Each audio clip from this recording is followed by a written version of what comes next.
First of all, how are you guys handling the heat? How is the heat treating you? I don't think we let it affect us too much. I mean, you hear a couple guys complain, but older guys will step it up and say, there's not much we can do about it. We just got to deal with it.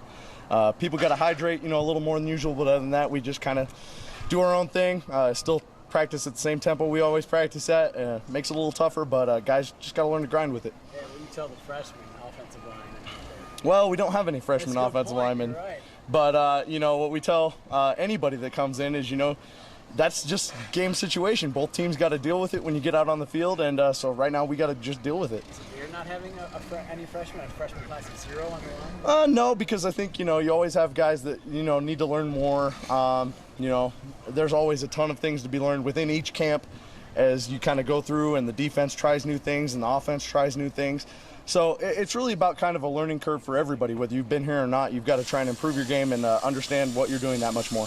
How do you feel different in this camp than you did last year? I don't know. I think every camp you feel a lot different, but I think I'm a lot more confident in this camp, especially, just gelling with the unit that we have out there, between talking me and Hronis and all the other guys out there making calls. It's a lot more fluid right now, and we're getting a lot more comfortable than we were last year at this time. Does it, I don't know about help, but does it change that there aren't any new guys? Well, I guess you do have Kyle, but that there aren't any freshmen, raw guys coming right out of high school, their first experience in college football? Does it help the group at all? I think it definitely helps because, we're not really slowing down for anybody. It's full speed ahead, and Kyle understands that, and, he's been really, diligent about going out and getting help. And so right now, it's really helped us a lot, I think, in terms of, not having to go back and reteach, the basics. Now we're kind of on the advanced algebra type stuff. How's advanced algebra? Are you good at math? Oh, yeah. I used to be good at math. No, I got into college and focused a little more on the journalism thing, but, I enjoy math. Getting back to Kyle, how's he fitting in? Oh, he's awesome. I think in terms of personality, he meshes with our group really well. And then in terms of just the work ethic he has, you can tell when he's going out there, he wants to finish blocks. He wants to work hard and run all over the field. And sometimes it's just a matter of coaching him up and, get him to understand our offense and how it works. And I think once, he has a real confident grasp of what we're trying to do, I think he's going to do awesome. Flipping it to the other side, who on the defensive front seven is impressed? Oh, man, it's hard to pick out just one guy. I think all those guys are bringing a lot of athleticism to the table this year. I think you look across the board, even the young guys they're bringing in, you kind of just look at them and their physical stature coming out of high school. It's really impressive.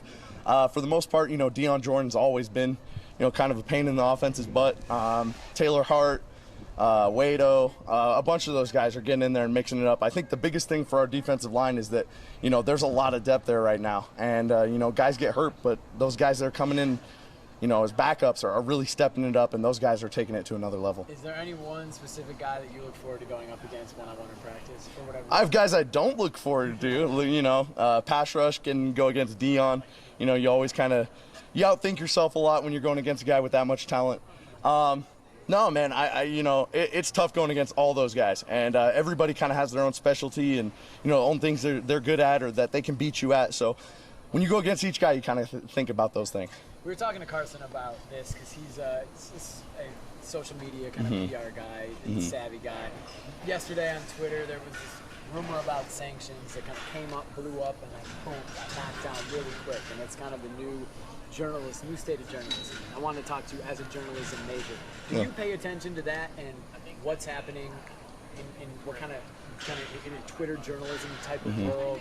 And do you what thoughts do you have about that kind of stuff? I think the greatest thing about Twitter is you have choice to follow what you want to follow and what you don't want to follow. And, whatever happened yesterday, I'm not aware of it. It was over my head. And, right now I'm really focused on myself and what we're doing this camp. And, it doesn't bother me. And I think, it's great for fans that, want to feel involved and they want that update, and that Twitter is a way that you can go and find, an immense amount of information. And sometimes it's misused, sometimes it's not, but you need to know who you're following. And I think that's the most important thing.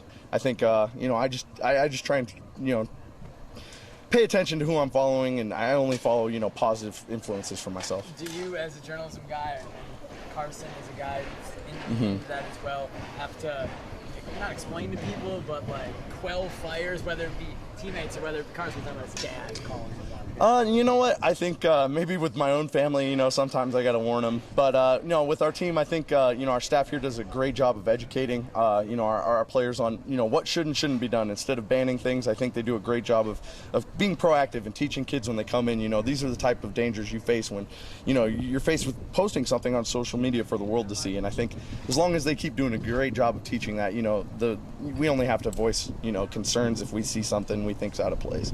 Just keep tweeting about avocado. Eating for a purpose. That's my favorite thing. Yeah, I love James Harris's tweets. I love anytime someone tweets a picture of food. I think that gets me excited. Me too. Me too. Absolutely. All right, thank you. Appreciate it.